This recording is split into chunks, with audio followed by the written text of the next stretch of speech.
మానవ జన్మ యొక్క ముఖ్య సందేశం ఏమిటి? మానవ జన్మ యొక్క ముఖ్య సందేశం ప్రభు సెలవిచ్చారు.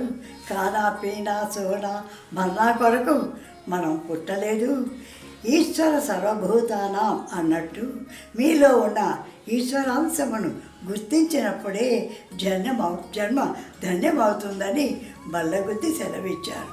మీలో ఉన్న ఈశ్వర అంశమును గుర్తించినప్పుడే జన్మ ధన్యమవుతుంది అని ప్రభు సెలవిస్తూ, మీరు భిన్నులమని భిన్నులు కాక భిన్నత్వములో ఏకత్వాన్ని దర్శించి ఈ మానవ శరీరాన్ని పవిత్రం గావించుకోవాలి అని చక్కగా సెలవిచ్చారు.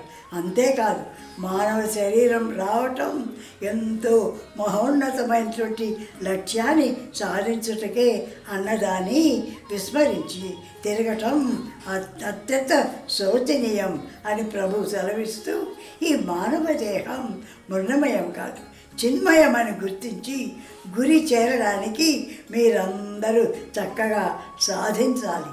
నరజన్మమెత్తినందుకు నరుడే నారాయణుడిని నిరూపించి ఆనందాబ్దిలో తీరి ఆడాలి అని ఈ యొక్క శరీరం గురించి చక్కగా విమర్శించారు.